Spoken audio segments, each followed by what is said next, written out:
인간의 삶에는 사람이기 때문에 피해 갈 수 없는 갈등이 항상 따르고 그 갈등을 통해서 정신적 성숙과 관계적 발전을 이루어 가게 됩니다. 이러한 갈등은 인간이기에 스스로 풀어가야 하는 내면적인 갈등과 인간관계에서 야기되는 갈등이라고 하겠습니다. 인간으로서 자신의 실존적 삶을 살아가려면 이러한 갈등을 바르게 이해하고 그것을 극복해 가야 합니다.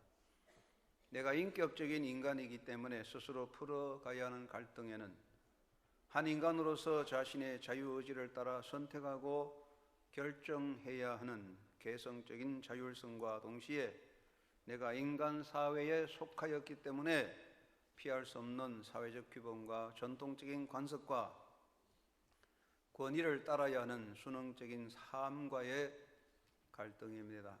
이 두 가지는 항상 대립되어 있습니다.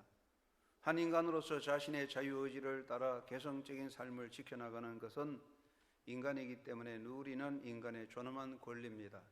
그러나 이것을 강조함으로 인간 사회에서의 사회적 규범과 전통적인 관성과 전통적 가치를 소홀히 여기고 부정하게 되면 더불어 사는 인간 공동체가 바르게 설 수 없습니다. 또한 한 인간으로서 자신이 속한 인간 사회의 규범과 전통적인 관습이나 가치를 중요시 여기고 그것에 순응할 때에 그것으로 인하여 개성적인 자율성이 침해되거나 가리워질 수도 있습니다. 그러므로 여기에는 이것이냐 저것이냐가 아니고 어느 것이 우선이냐, 어느 것을 버리고 어느 것을 택할 것이냐가 아니라 이것과 저것의 조화가 요청되는 것입니다. 조화를 통해서 우리는 올바른 삶을, 건강한 사회를 이루어갈 수가 있습니다. 이 문제는 특별히 부모와 자녀의 관계에서 더욱 중요한 것입니다. 우리는 사람이기 때문에 부모와 자녀의 관계를 벗어날 수 없습니다. 그러므로 여기에는 부모의 권위와 뜻을 따르는 순응적인 삶과 개별적인 자기 존재성을 세워나가는 자아 성취를 위한 삶과의 갈등이 따라옵니다. 나이가 드신 부모의 입장에서는 자녀들이 자신의 뜻을 존중하며 따라오며 섬기기를 원하고, 젊은 세대로서는 치열한 경쟁의 사회에서 자신의 삶을 지켜나감으로 자기 자리를 굳게 세우며 어린 자녀를 지켜야 하는 그런 삶을 통하여 부모의 바람이 부담이 되거나 또는 지나친 간섭으로 나타날 수 있기도 합니다. 그러므로 여기에는 지혜로운 조화가 있어야 합니다.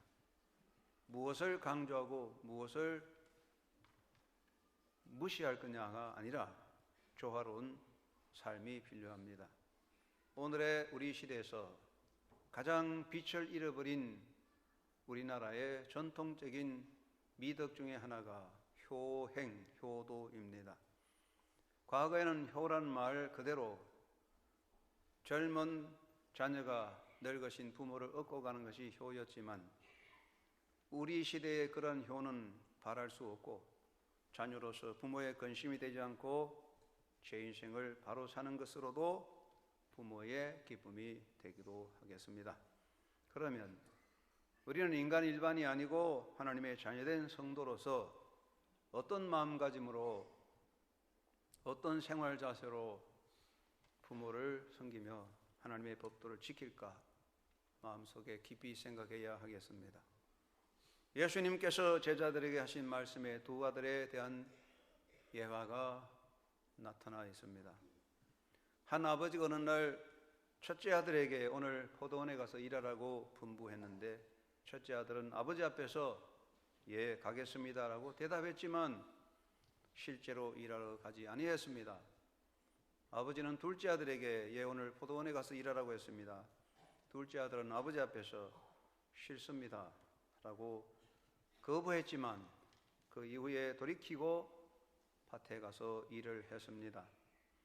예수님께서는 제자들에게 물었습니다. 그 둘 중에 누가 아버지의 뜻대로 하였느냐? 제자들은 둘째 아들입니다라고 대답했습니다. 여기 나오는 두 아들은 전통적인 주석에 따르면 유대인과 이방인을 지시하고 있습니다. 첫째 아들은 유대인을 지칭하는 것입니다. 이들은 겉으로는 하나님의 뜻을 앞세우고 자신들이 하나님의 약속을 받은 자요 율법을 받은 자라는 선택된 백성이라고 말하고 있지만 실제로 하나님의 뜻을 따르지 아니했습니다. 그것은 예수님을 메시아로 인정하지 않고 거부한 것입니다. 둘째 아들은 이방인입니다. 이들은 하나님의 약속 밖에 있고 율법을 받은 자가 아니지만 하나님의 뜻을 따랐습니다. 그들은 예수님을 메시아로 믿고 영접하였던 것입니다. 그러면 누가 참으로 좋은 아들입니까? 첫째 아들은 아버지의 분부를 듣고 겉으로는 예하고 듣기 좋은 말했지만 실제로는 행하지 아니했습니다. 그래서 첫째 아들은 실제적인 불순종의 사람입니다. 그래서 이 아들은 아버지의 마음을 아프게 했습니다. 아버지의 아픔은 찌르는 칼이 아니라 자녀를 사랑하는 부모의 아픔이었습니다. 두 번째 아들은 아버지의 분부를 듣고 겉으로는 아닙니다, 싫습니다 했지만은 그 이후에 아버지의 뜻을 따라 실천했습니다. 그래서 이 아들은 형식적으로는 불순종이지만 실제적으로는 순종의 사람이었습니다. 이 아들은 잠시 아버지의 마음을 아프게 했지만 돌이켜 실천함으로 아버지를 기쁘게 했습니다. 대부분의 경우는 두 번째 아들이 아닌가 생각합니다. 저는 7남매의 6번째 태어난 아들입니다. 형이 3사람이 있어요. 그런데 제가 중학교쯤 다닐 때 큰형도 출가하고 직장에 나가고 둘째 형도 군에 있고 뭐 이렇게 해서 집에 일할 사람이 없으니까 우리 아버님께서 밭에 가거나 농사를 할 때 저를 늘 데리고 다녔어요. 그러니까 제가 불만이 많죠. 싫어요, 안 가요. 그러지만 가만히 보면 또 안 갈 수 없죠. 그래서 제가 안 간 일이 없어요. 늘 따라다녔어요. 말은 안 가요 하지만 또 따라갑니다. 보통 자녀는 그렇게 하지요. 그러면 정말 참 좋은 아들은 누굽니까? 부모의 분부 앞에서 예, 가겠습니다 하고 실제로 실천하는 사람이 참 좋은 아들입니다. 하나님께서 진정으로 기뻐하시는 사람은 하나님의 분부 앞에서 예 하고 대답하고 그대로 실천하는 사람입니다. 이 이야기를 통하여 예수님께서는 우리 모두가 하나님 앞에 참 좋은 아들이 되기를 원하시고 계십니다. 하나님이 원하시는 것은 인간으로서의 완전함과 자기 공을 사는 공덕에 빠지는 것이 아니라 하나님은 다만 우리가 부족하고 약할지라도 실수가 많을지라도 하나님의 현존 앞에 겸손하게 순종의 자리에 서는 것을 하나님은 기뻐하십니다. 여러분, 믿음의 주가 되시고 우리의 참 사람의 본이 되신 예수님을 통해서 우리가 배우는 가장 중요한 것이 무엇입니까? 그것은 순종입니다.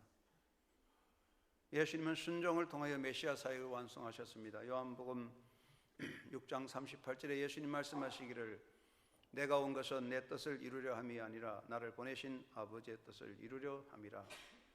예수님 말씀대로 예수님은 하나님의 뜻을 따라서 인간 구원을 위하여 사람의 몸을 입으시고 이 땅에 오셨습니다.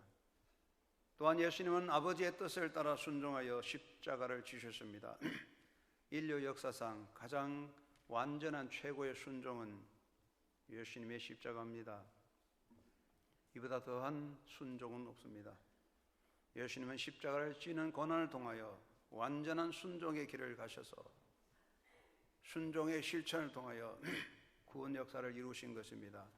하나님께서 인간을 사랑하셔서 우리를 구원하시고자 하는 계획을 세우고 예정하셨을지라도 예수님께서 순종의 길을 가시지 아니하셨더라면 그 구원 역사는 이루어지지 않았습니다. 사도 바울은 로마서 5장 19절에서 말씀하시기를 첫사람 아담은 불순종함으로 인간들이 죄인되게 되었고 예수님은 순종함으로 많은 사람이 의롭다 인정받게 되었다고 기록하고 있습니다. 예수님은 온전한 순종으로 인간 구원의 역사를 완성시키셨습니다. 또한 예수님은 육신의 삶을 사실 때, 이 땅에 잠시 육신의 몸을 입고 계실 때에 육신의 부모에 대하여 순종하고 받드셨습니다. 누가복음 2장 51절에 예수께서 함께 내려가사 나사렛에 이르러 순종하고 받드시더라. 순종하셨습니다. 예수님은 육신의 부모에 대해서 어떻게 순종하셨는지에 대해서는 구체적인 기록이 없지만 우리가 예수님의 삶을 통해서 너무나 잘 알 수 있습니다. 예수님은 육신의 부모를 따라 나사렛에 가셨어요. 나사렛에 거하게 된 것은 육신의 부모의 뜻을 따라 행하였기 때문이죠. 예수님은 아버지의 뜻을 따라 목공의 삶을 몫으로서 삶을 사셨습니다. 예수님은 하나님이시지만은 그 모든 것을 다 비우시고 육신의 부모, 허물과 부족함이 많은 부모지만 그 부모의 뜻에 순종하여 나사렛에 사시며 목공의 삶을 사셨습니다. 예수님은 부모님을 모시고 잘 섬기셨습니다. 예수님은 30세까지 육신의 부모를 모시고 섬기셨습니다. 요즘 30대는 아직 어린 청년이지만 예수님 시대 30대는 장년입니다. 완전한 성숙한 장년입니다. 예수님은 장년의 나이까지 부모님을 모시고 잘 섬기셨습니다. 예수님은 육신의 부모에 대해서도 순종과 섬김으로 모셨습니다. 우리는 그것을 통해서 순종의 삶을 배우는 것입니다. 성경은 부모에게 순종하는 자가 복된 자라고 말씀했어요. 위로는 하나님께 순종하고 인간적으로는 사람의 삶에는 부모에게 순종하는 자가 복이 있다고 말씀하셨으므로 십계명에는 내 부모를 공경하라 명하셨습니다. 여기 공경하라는 말은 히브리 말로 키베드라는 말이잖아요. 우리 몸에 간이 키베드입니다. 간은 1350g으로서 우리 몸에서 제일 무거워요. 그래서 가장 귀중한 곳에 모시고 있어요. 부모를 그렇게 귀하게 높이 여기라는 뜻입니다.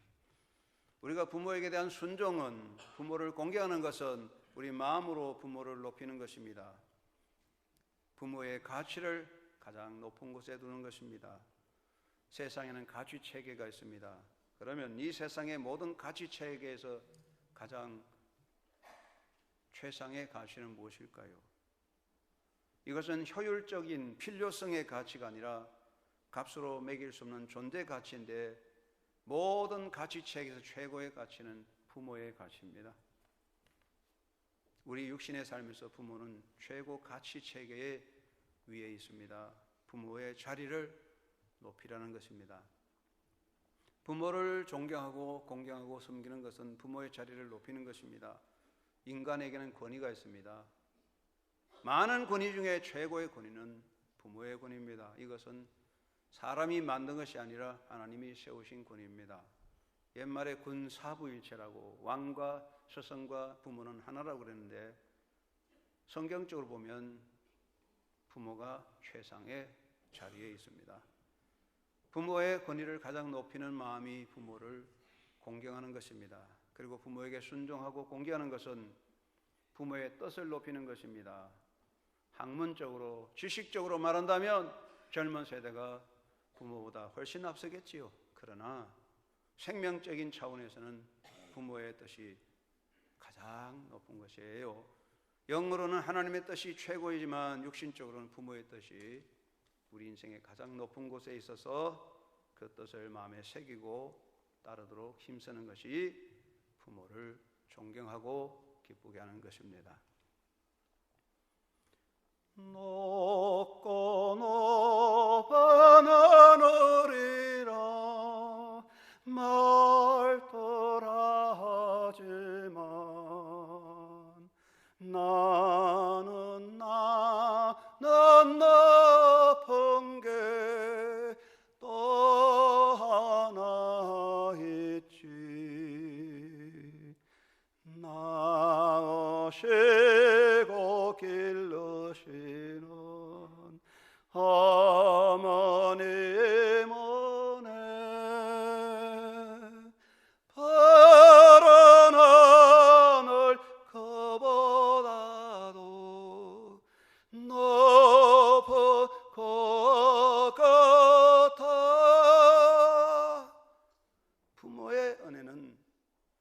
하늘보다 높다는 어린아이의 찬송과 같이 부모를 높이는 것이 부모에 대한 순종과 공경입니다. 두 번째, 부모에 대한 순종과 공경은 부모를 기쁘게 하는 것입니다. 여러분, 하나님에 대한 최상의 섬김은 하나님을 기쁘게 해드리는 것입니다. 여러분이 어떤 예물을 드리고 어떤 예배를 하고 어떤 섬김을 할지라도 하나님께서 기뻐하지 아니하면 헛된 일이요 가치 없습니다.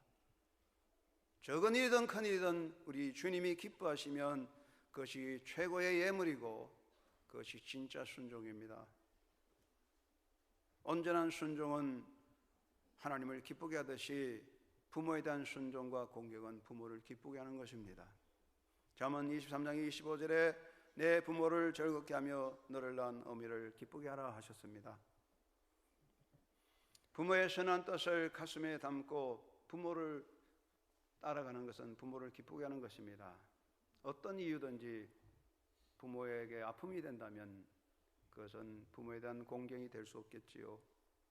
부모를 기쁘게 하는 것이 효의 기본이고 하나님을 기쁘게 하는 것은 신앙의 본질임을 기억하시기 바랍니다. 세 번째는 부모의 선한 뜻을 마음에 새기고 지키는 것입니다. 참된 순종은 입으로 예하고 삶으로 거역하는 것이 아닙니다. 진실한 순종은 입으로 예하고 삶으로 지켜가는 것입니다. 입으로 예하는 것은 형식적으로 끝나기 쉽고 말로 행하는 것은 말로 끝나기 쉽습니다. 삶이 따르지 아니하는 말은 가치 없습니다. 실제적인 삶이 따르지 않는 예는 부정이 되고 마는 것입니다. 중요한 것은 입으로 예하는 것이 아니고 삶으로 실천하는 것입니다. 사람 중에 그런 사람이 있잖아요. 앞에서는 아이고 잘하겠습니다, 알겠습니다, 하지만 돌아서서는 무슨 소리 하냐, 웃기네, 택도 없어, 그런 사람이 있어요. 이거 참 인간으로는 별로 좋지 않습니다. 앞에서 할 말 해야죠. 앞에서는 하다가 돌아서면은 어림도 없지. 그렇게 되면 이게 얼마나 거역하는 것이겠습니까? 부모에 대한 순종과 부모에 대한 공경은 입으로 하는 것이 아니라 삶을 통하여 부모의 뜻을 가슴에 담고 그 뜻대로 살고자 노력하는 것입니다. 여러분, 아름다운 순종의 자녀, 복된 자녀 되기를 주의 이름으로 축원합니다. 사도 바울은 자녀들아 주 안에서 너희 부모에게 순종하라, 이것이 옳으니라. 내 아버지와 어머니를 공경하라, 이것이 약속 있는 첫 계명이니 이로써 내가 잘되고 땅에서 장수하리라고 말씀했습니다. 우리는 부모에게 대한 순종과 섬김을 드려야 되는데, 첫째는 예수님을 생각하고 부모에게 순종하는 삶이 되기를 바랍니다. 오늘 우리 인간 상황은 어떻습니까? 우리의 시대는 제 좋은 대로 행동하는 시대입니다. 오늘의 인간 사회에서 선이라고 하는 것은 제게 좋으면 선이에요, 자기에게 안 좋으면 선이 아니에요. 악이 되고 말아요.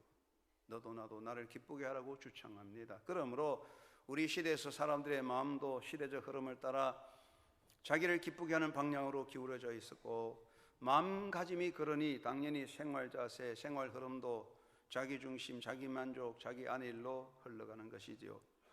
이로 인해서 인간관계도 자기에게 이익이 되고 유익이 되면 목적을 따라 이루어가면 따라가고 아니면 끊어지게 됩니다. 인간관계가 자꾸만 자기 필요와 자기 목적을 향해 기울여지니 정이 사라지고 있습니다. 이러한 성향은 부모와 자녀 관계에서도 나타나고 있습니다. 오늘 많은 젊은 자녀들은 부모를 볼 때에 자기 필요라는 기준에서 보는 경향이 있습니다.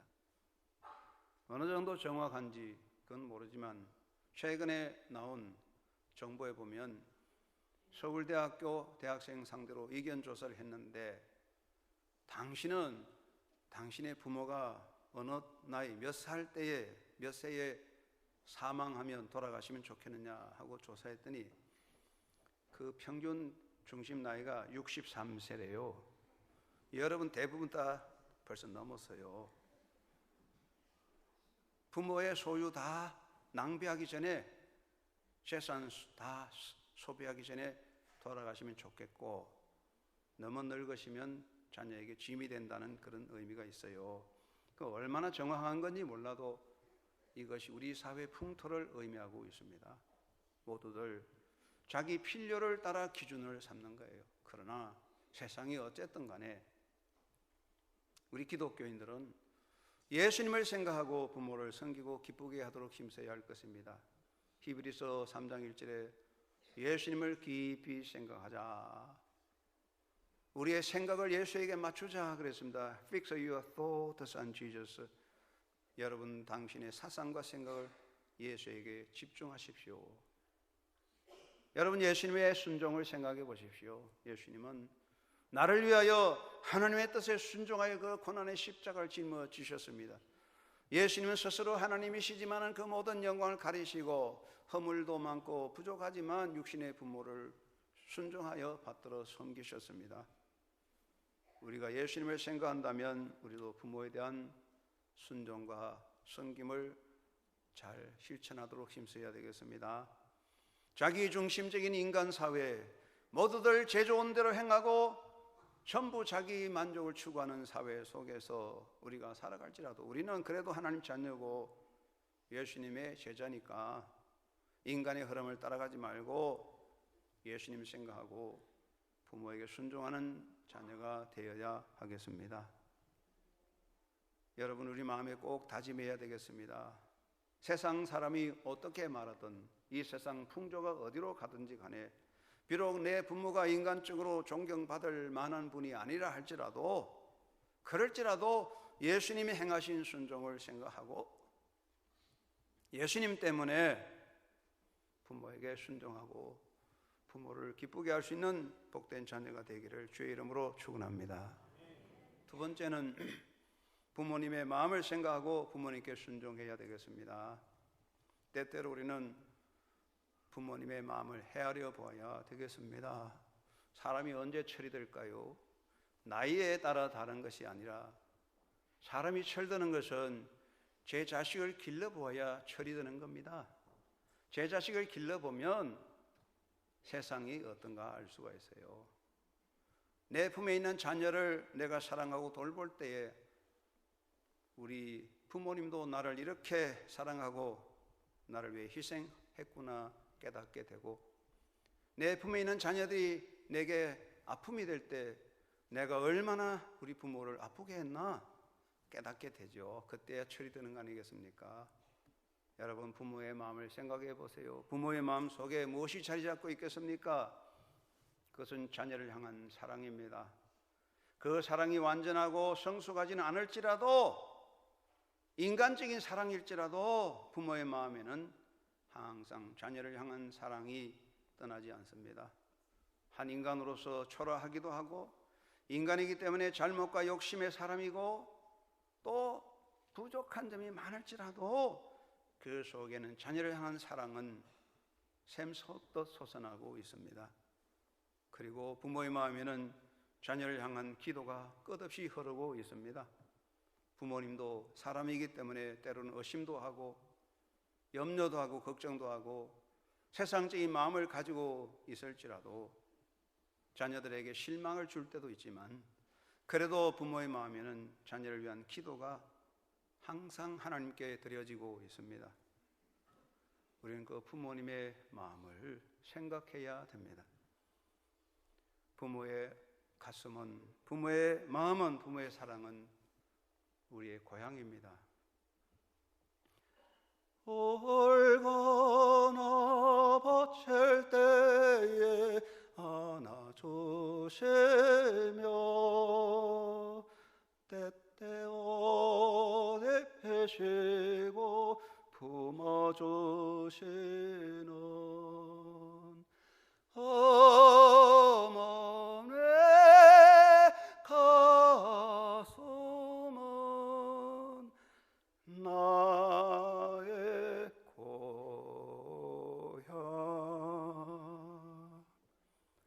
아픈 거 허브로 어루만지며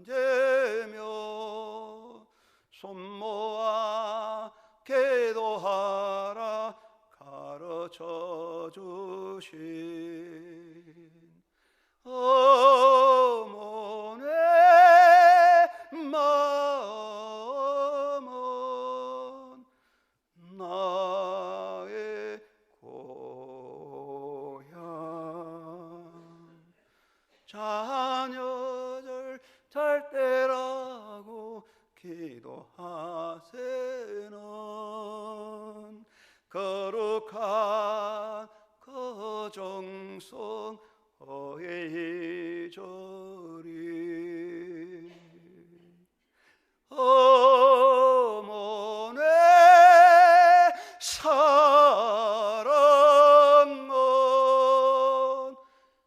나의 고향.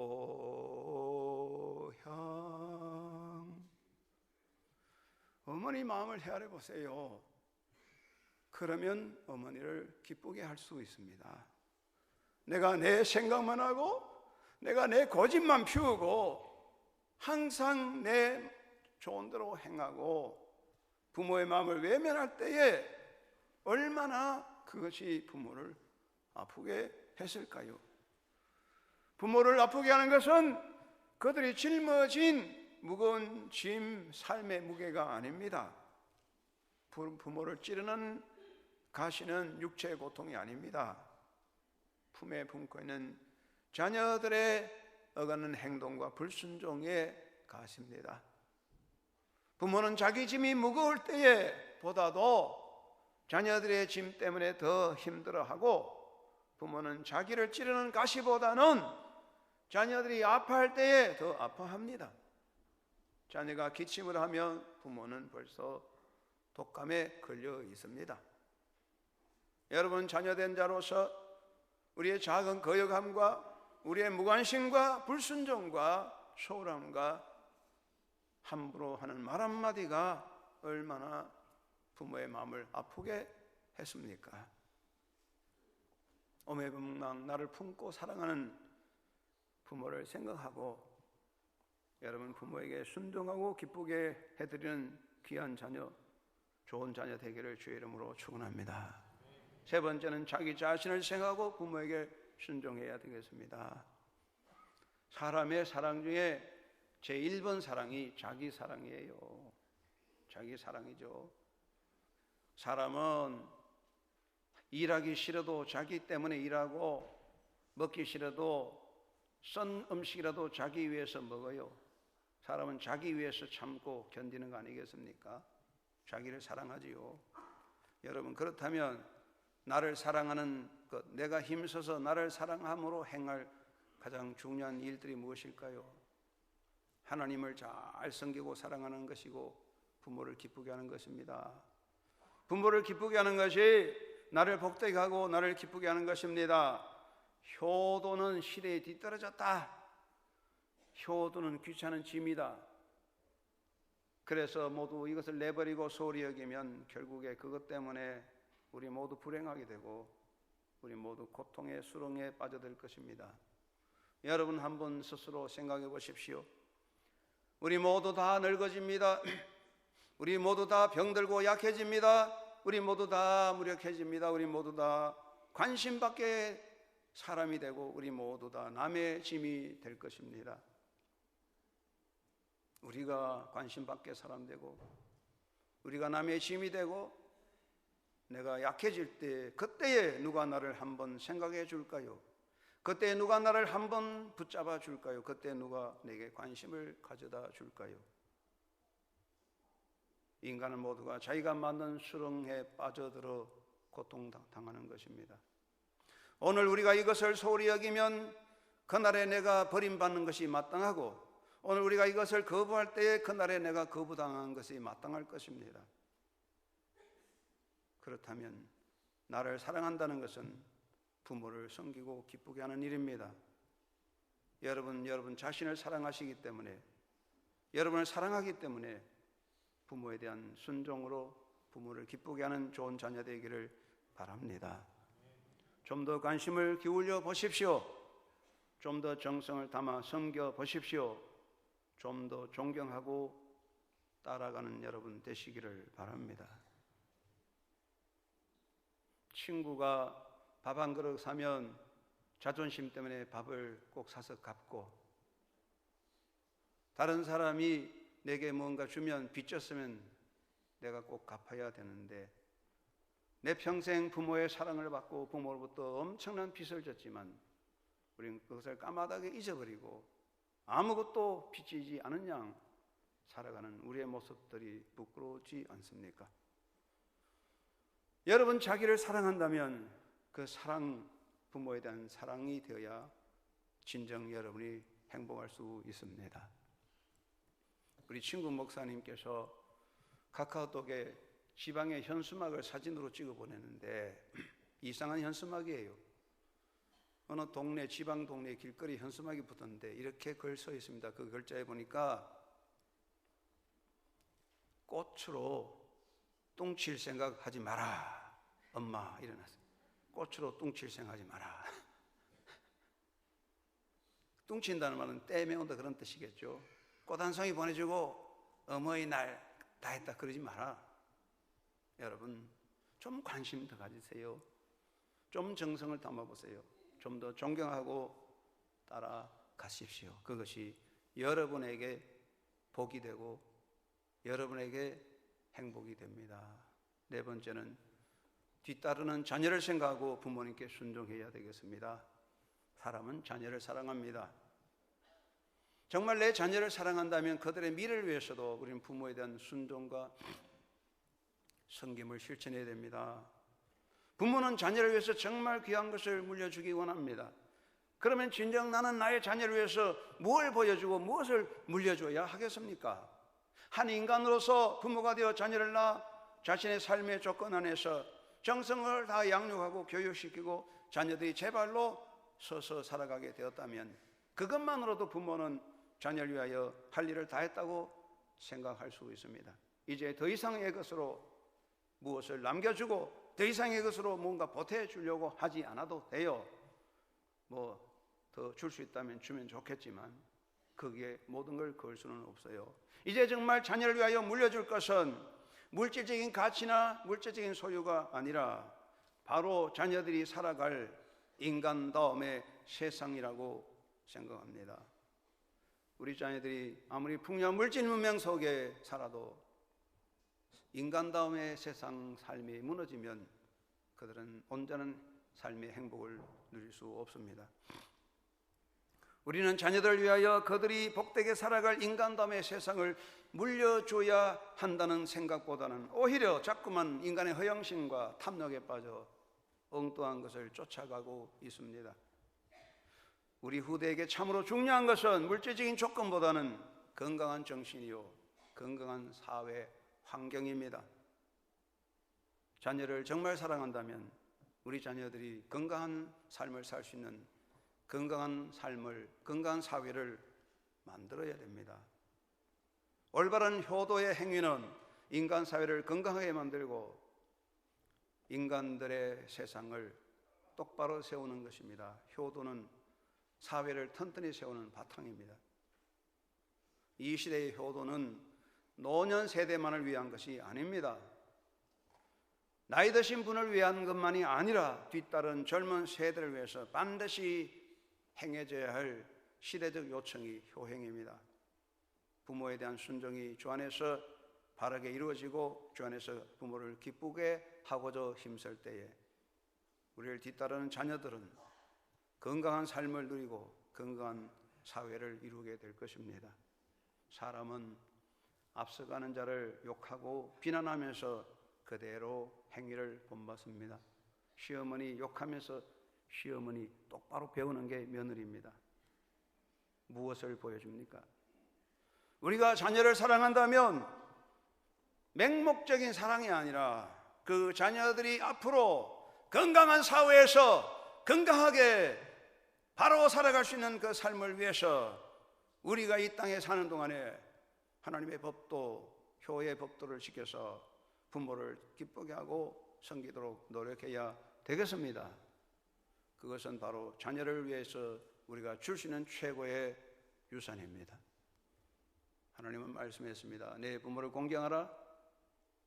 네가 땅에서 잘되고 번성하리라. 바울은 이것은 약속 있는 계명이라고 했으니 이 계명을 지켜야 복이 있는 것입니다. 사랑하는 성도 여러분, 우리는 세상을 따라가지 않습니다. 말씀을 따라갑니다. 예수님을 생각하고 부모님의 마음을 헤아리고 나 자신을 생각하고 내 자녀를 생각해서 살았을 동안에 부모에 대한 섬김과 순종의 길을 잘 갈 수 있는 믿음의 가정, 주님의 거룩한 제자들 되시기를 주의 이름으로 축원합니다. 하나님 아버지,